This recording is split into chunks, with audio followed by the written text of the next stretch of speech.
Cool, man. So I think what we're gonna get into today is something we touched on in the fireside chat. Okay. But since there are a few clients going through a similar thing, so I was thinking about this, and I was thinking about how one of the superpowers that we have the opportunity to develop is trying to eliminate the need for external validation, sort of filling your own cup. I like the way you put that, one of the superpowers that we have. Because like I'm the first one to testify that is the one thing I had to work really hard on. Was learning to validate?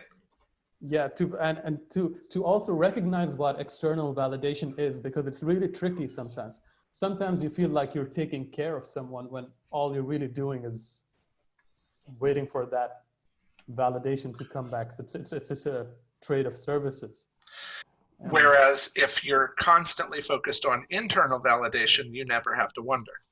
Exactly, yeah. And if you have enough internal validation, then you can trust that you're not trying to milk it from other people. Because if you're living in abundance, why would you need to? I'm curious, what did you mean when you said, well, first of all, it's a superpower. Why did you call it a superpower specifically? Because if you're thinking of transformation from weakness to strength, that's the one thing I can put it down to, at least in my experience, and also the experiences of some of the people I see in session with you. Being able to eliminate that need. And then the irony is that when you get to the other side, you get it, but you're just not, it's cool. I mean, it's a cool thing to get, but you're not like lusting for it. You know, it's so funny that you say you're not lusting for it, because the language I always use with clients is, you've heard me say it, that as long as you're meditating or doing dots or validating with the idea that something's going to happen, then you have this there's this carrot on a string, and it's so like you're meditating but still kind of peeking out of the corner of your eye, like, is it happening yet? And there's this it that you think is supposed to happen, because otherwise why would you be meditating? Thinking. Because a lot of the thinking has an undertone of judgmentalism, and that's something that we can go into. But if we're going to go from weakness to strength, then our superpower is actually love and forgiveness.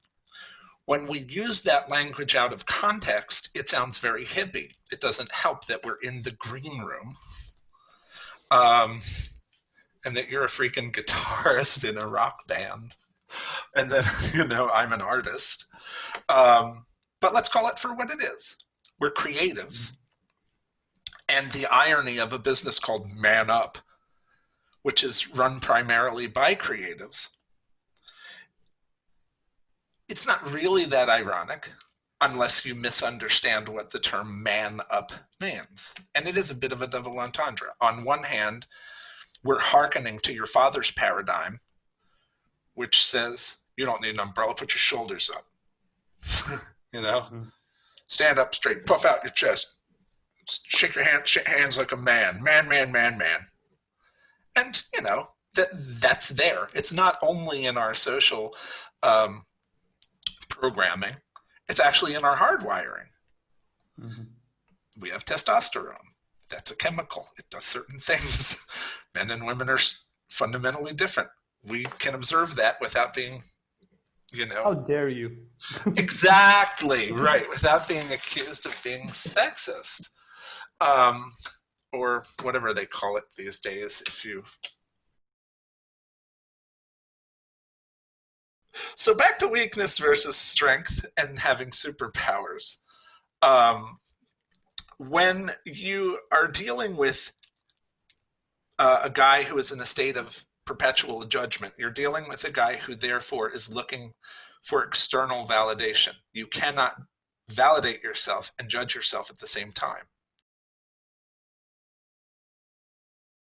I think that's every guy's, well, most guys' story is that at some point in their life they're looking for maternal approval,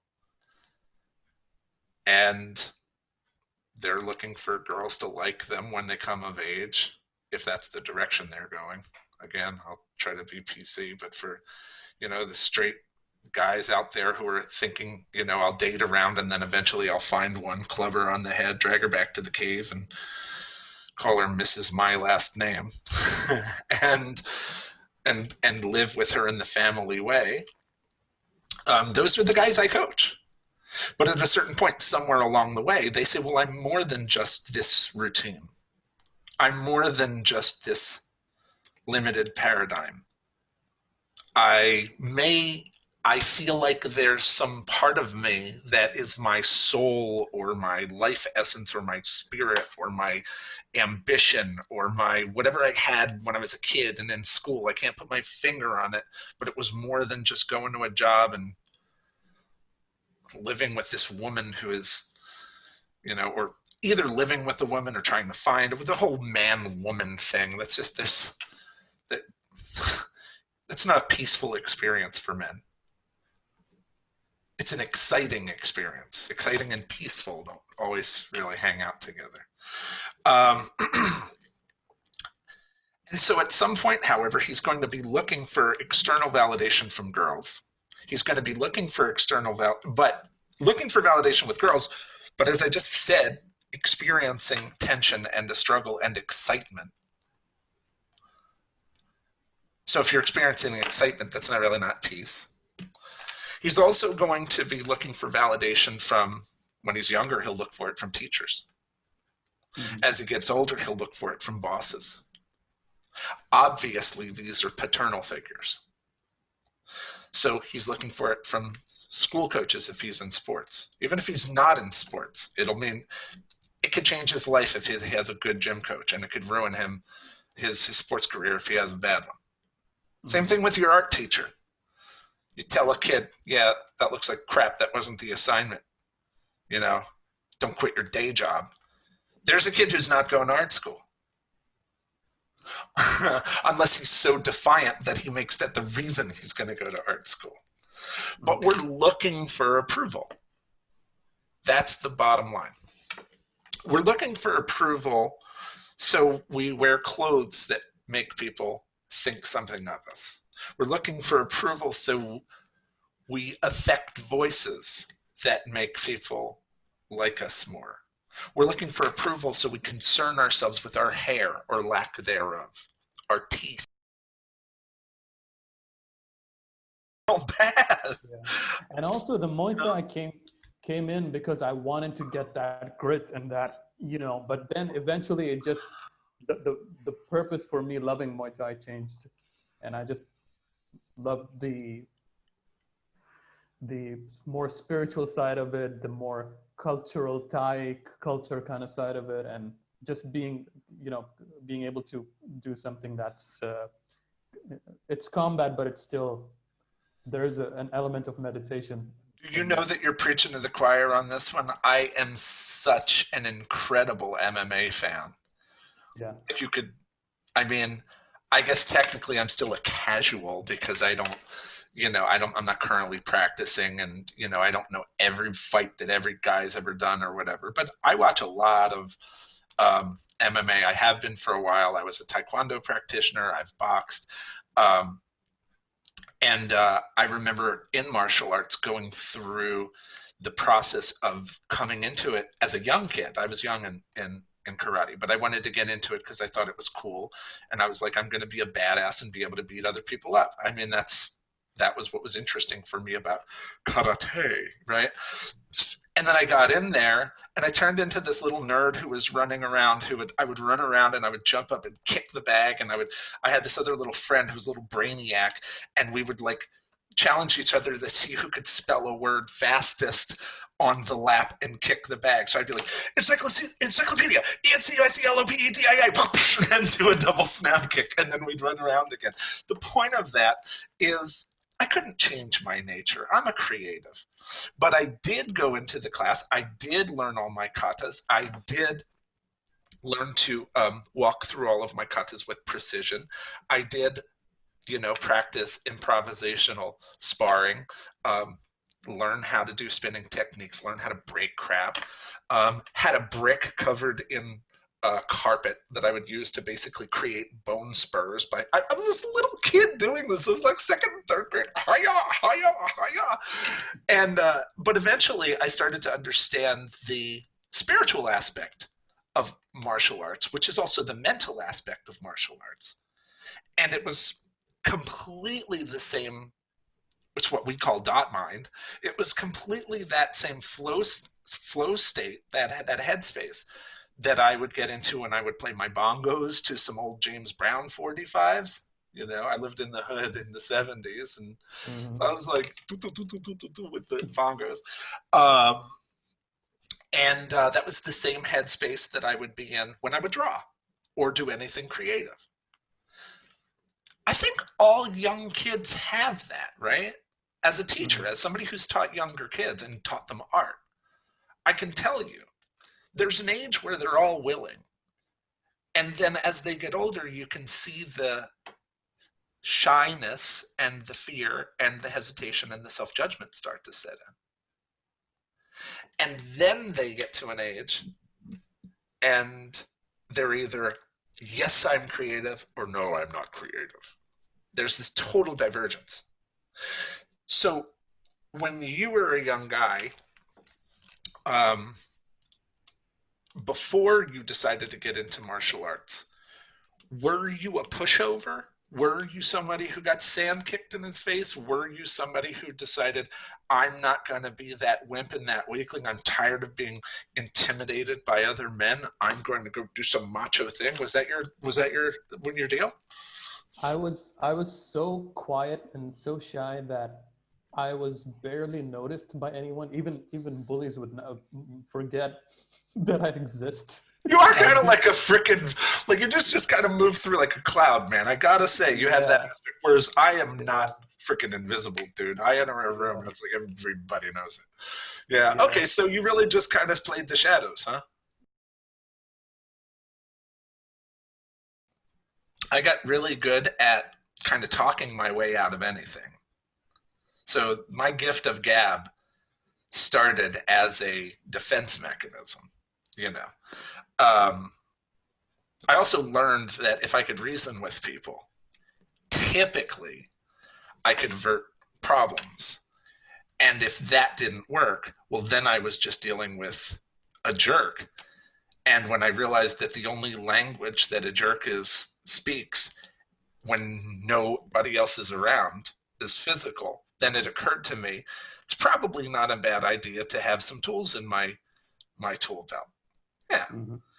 And so, so I did. I did what you did. I continued to pursue martial arts and boxing as a way of making sure that I could defend myself. It was never with the idea that I would go out and beat people up. It was always with the idea that, I'd rather have it and not need it than need it and not have it in a dark alley. Right. And unfortunately, in my childhood, there were a lot of dark alleys. Mm-hmm. So, and a lot of bad guys, because they were victims of, they had father issues. So they were translating either they had a single mom and they felt completely invalidated. And so they were taking their anger out on somebody else that they perceived as also a social misfit. Or they were jealous of you because you were being creative and they didn't understand how to do that. And so they were being a way that they felt would make them look like a, quote, fag or whatever. And so, that sort of thing would happen. I got into martial arts. I discovered this is exactly like music. This is exactly like drawing. I absolutely love this, and translated that later in life to working out. And that's why I still work out with the same mindset as I used to practice martial arts. But to come all the way back to the original point, weakness to strength, and creating a superpower, or discovering your superpower, which is validation. External validation is something that we look for from chicks, something that we look for from other guys. Being able to beat somebody else's ass gives you lots of, credit in the man world. But also being able to walk away from a potential fight and recognize that you're not physically stronger, but to still be sincere and direct and straightforward, so that if a person does engage with you, it makes them look bad. Those are also strengths. We need to learn really what our code is going to be in life. We need to set that into stone for ourselves, and then we need to operate according to that code. And along the way, we need to validate perpetually. And when we validate, we discover that not only does it not matter what other people think of us, at a creative level, the power to validate is the power to literally, and this is where it goes, whoop, here we go over the deep end. The power is to literally morph what you're seeing at this very, very high matrixy metaphysical level, so that when you're perpetually inputting validation rather than judgment, eventually, and I'm not saying the empire won't strike back and test you. That's what all the religions are like, uh-oh, here comes Satan.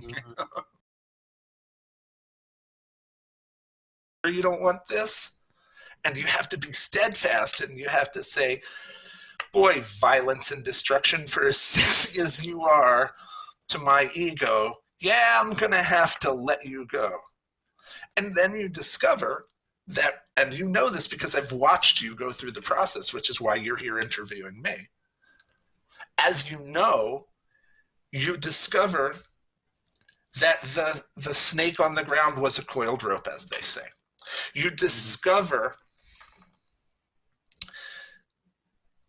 the Jains, right? Jain, the Jains. They have this mantra that I'm constantly repeating. You've heard me repeat it in session a gajillion times. It's the mantra Navkar, also known as the mantra Namokar. And it's, the first little bit is essentially saying, I bow to those saints who have conquered their inner enemies. Well, what that's saying is that any enemy that you perceive is an inner enemy, in the sense that it is a reflection of your input, which is negative input. And you say, no. There is external stuff happening to me. I'm a victim, and I'm just responding. Well, no, first of all, you're not responding, you're reacting. And second of all, what you're reacting to is this water that's falling. And so you're in this bathtub reacting to this water that's falling, and you can't figure out why it won't stop raining. And so, of course, there's this leap of faith that you have to take. And you have to be still, which is why we meditate. And you need to validate so that you don't fearfully start freaking out and having a seizure again. And even though the rain is still falling for a short period, and you say, see, it's doing it on its own. No. There's just this last little bit. And that's where you need to have faith. Just for that tiny window. And if you can push through that, well, as you know, then you come into the truth of creative mode, as we call it in this in our vernacular, Man Up Life Coaching speak, we talk about survival mode, maintenance mode, and creative mode. The Christ concept is here. The Christ in Christian is the Christ in Krishna. It's Krishna consciousness. What is that? It's Jungian subconsciousness. What is that? It's the collective ism that we are. And we, if you back up far enough, are a singular identity. However, we also have these local nodes. And the game that we're playing is that in our separate identities, in our little local avatars, we imagine that we are completely separate from each other. It's like seeing this and thinking that you're seeing two different entities, when in reality there is a connection.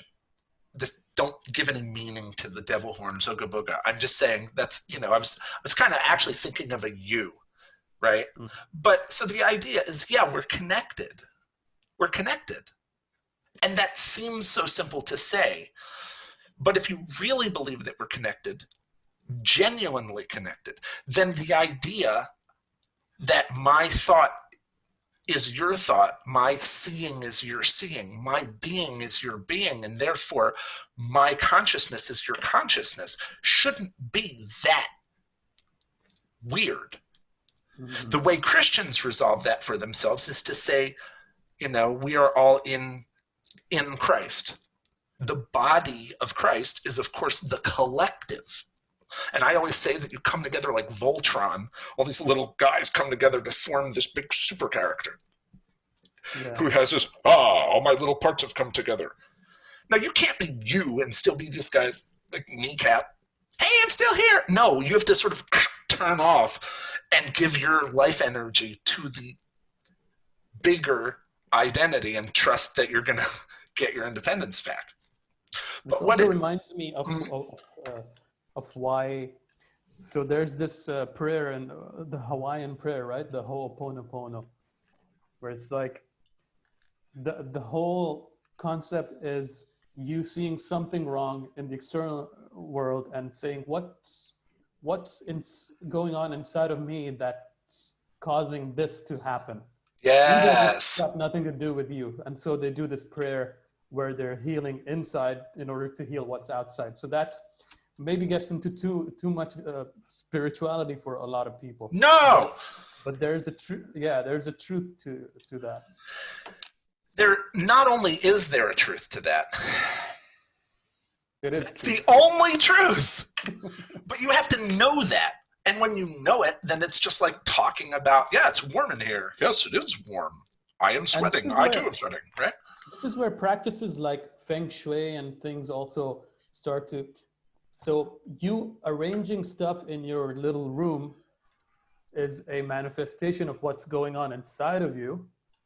And that room is a manifestation of what's outside that room. And man, intellectuals like Jordan Peterson says it in his book, like, this is why I asked you to clean your room, because really what your room is a manifestation of chaos going inside of you if it's a huge mess.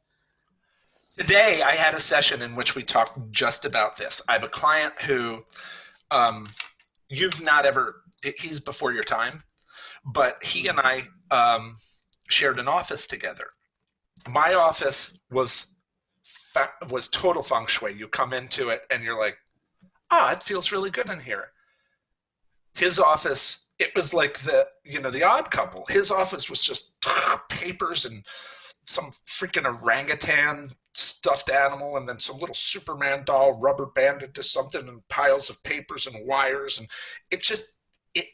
it felt like this to begin there.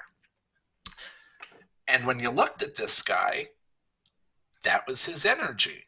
He was a personal trainer. He had his own studio. I took the second office. We had the idea that we would build this as a wellness dojo. You could get your body right, and you could get your mind right. I was the life coach. He was the physical coach, personal therapist. And the irony of his office just killed me. And I finally said, dude, we've been working together for a while. What's going on with that office? And it's like, yeah, it's just, oh man, I just got so much shit in there, and I don't know how I'm going to change it. And and I said to him, hey, bro, you have one thing to do this week: clean that damn office. Took him about 3 or 4 weeks to finally do it. But when he did it, it was obviously cathartic. He turned his office into what looked and felt like my office. Obviously, there was a lot of throwing out, which was good. You got to let a lot of that shit go. Yeah. Right? And especially stuff that you're hoarding because of emotional attachment, which again, fear. It's fear of letting it go. Yeah. And it's giving it meaning. Yeah, and as you know, there's a rabbit hole we could go down. Meaning is a whole nother thing, but we'll save that for another conversation.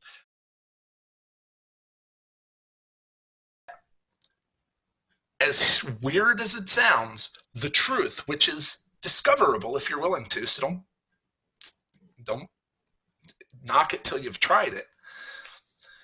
If you do the practice, which is a practice that you can do here using my Man Up coaching thing, or a practice that you can do in other disciplines. We were talking about religion. People who practice Christianity for its practice rather than getting wrapped up in its dogma as an identity claim or as a community to, a jockey for status in. People who practice it properly, some little old Italian lady with her rosary beads is doing validations all day long. Meditating? Yeah, she's sitting there knitting, rocking. You tell her about meditation. You look at her chest of things that she has knitted, and they feel magic for some reason. They feel perfect, better than something machined somehow. Mm-hmm. It's all that creative energy being put into that. What world does she live in? What world does she perceive? She has a gravity to her. It's the mystique of the grandma, right? Right? Color purple, like this wisdom, right? It's validation. It's meditation. It's the understanding to constantly be putting judgment in check, not by fighting with judgment, because that's the trap, but by choosing an alternative to judgment, which is love, forgiveness, validation.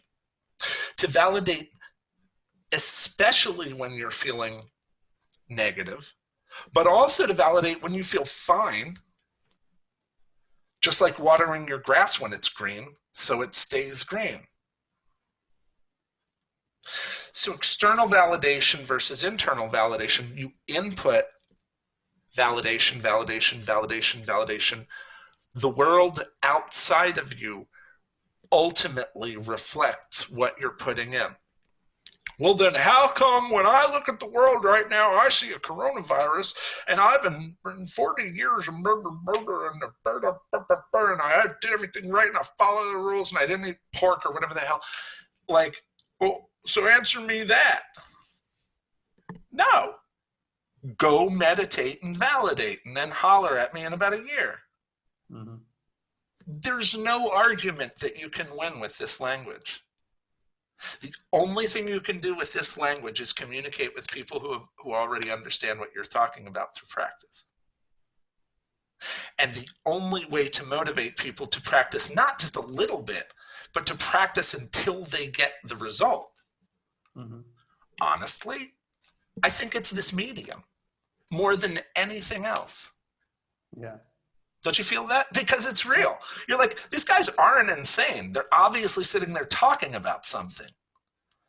But while I'm listening to it and using my big old brain to, run, do a Google search for anything I've ever read or watched, Oh, I know what that is. That's that Christian talker. Oh, I know what that is. They're talking Jain mantras. That's that Eastern shit.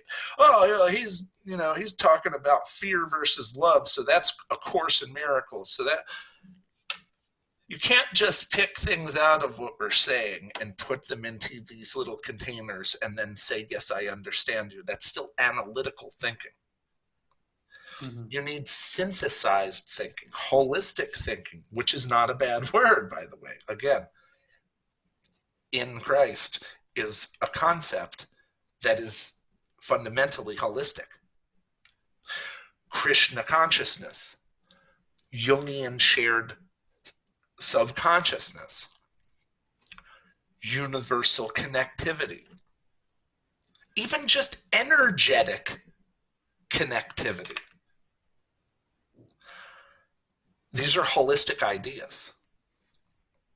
So if you try to use an analytical, cerebral process to map out what we're saying and use the map as a way to prove that the experience that we've had on our journey is in some way fictitious, that's your deal. But we know we're talking about something.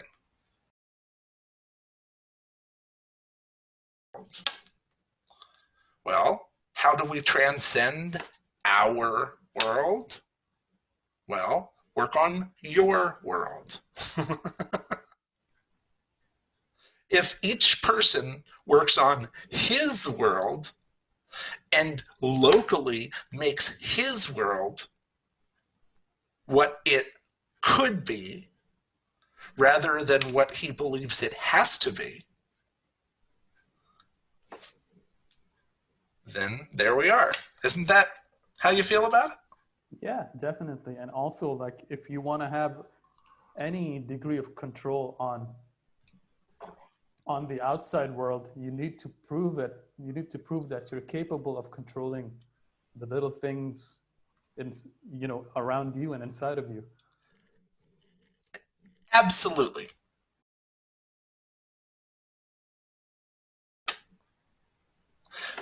The trick that you learn is that when you do it locally for long enough, it expresses itself globally. Mm-hmm. So, how does each person heal the world? Each person heals himself. How does each person heal himself? We've gone over this. And we'll keep going over it. Why will we keep going over it, Faisal? Well, it's just something that, we're not used to doing analysis in this way, in this world, in these cultures. We're very used to outcome dependent, analysis. Mm-hmm. So I do A and B, and then I see the result C. And having the more instant they are, the more we feel that something's working. But here's something that we'll be doing for a lifetime probably, which is going inside and finding that, or bringing in the peace and quiet inside and validating ourselves. And it's a thing that's just going to happen through our entire lives if we are to heal. And if we were to go down the rabbit hole, for instance, A Course in Miracles is one of the, books that I've borrowed language from. Not exclusively. I mean, I've borrowed from everything. I've borrowed from the Bible. I've borrowed from the Quran. I've borrowed from fiction. I borrow from everything. But A Course in Miracles is one of the books that I borrow language from here, in that its suggestion is that when we practice love and forgiveness and validation and healing, it's always toward the same goal, and that goal is salvation. Mm-hmm. Salvation. Oh, that sounds like a Christian. Well, no. If you're in survival mode, don't you want to be saved from survival mode? How do you save yourself from survival mode? Well, first you have to understand where you're going. Where are you going? You're going into creative mode. Well, what does that look like? Well, ask a caterpillar what being a butterfly looks like. He doesn't know what that is. He just knows that for some reason there's some deep desire in him to start, I got this silk coming out of me here and something's telling me to go like this.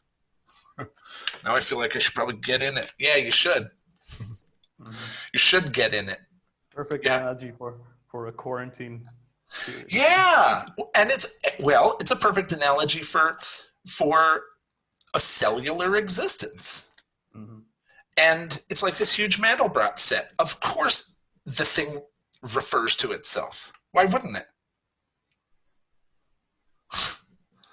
I mean, it's like this big coincidence that Fibonacci numbers and, sacred geometry all sort of have these similar patterns. No. No, it's not a coincidence. If you back up far enough, it's pretty darn obvious that it's the same phenomenon. How do you back up far enough? Introspection. That's how you back up far enough. That's what prayer is. Why do these holy people go to a desert to meditate? Same reason I ride a motorcycle into the desert, because it's freaking deserted. Right? What does that mean it lacks? It means it lacks all these freaking projections. I want to simplify my landscape and get down to I want to close out a whole lot of these windows. Yeah. Right? I just want the less noise you have, the more control you have over the data stream that's going into your brain. Yeah, without buffering, right? And look at the conditions that people put themselves in. Perpetual distraction.